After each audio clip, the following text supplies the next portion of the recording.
بھارت نے ایک بار پھر مقبوضہ کشمیر سے دریا جہلم میں بغیر اطلاع کے اضافی پانی چھوڑ دیا، جس کی وجہ سے دریا میں طغیانی کی سی کیفیت پیدا ہو گئی۔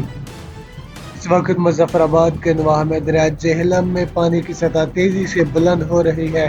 مقامی حکام کے مطابق تقریباً 22,000 کیوسک پانی اچانک دریا میں چھوڑا گیا۔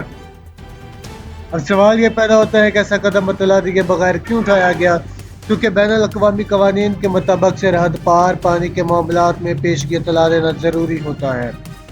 ذرائع کا کہنا ہے کہ بھارت کے پاس اوڑی 1 اور اوڑی 2 جیسے 2 ہائیڈرو پاور پروجیکٹس موجود ہیں، لیکن ان میں پانی کے ذخائر کرنے کی گنجائش محدود ہے۔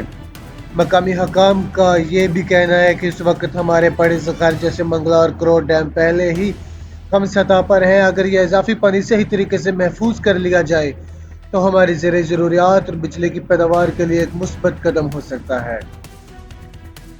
دوسری طرف اس اچانک صورتحال کے پیش نظر اسٹیٹ ڈیزاسٹر مینجمنٹ اتھارٹی نے شہریوں کو خبردار کیا ہے کہ دریا کے قریب نہ جائیں تاکہ کسی بھی ناخوشگوار حادثے سے بچا جا سکے۔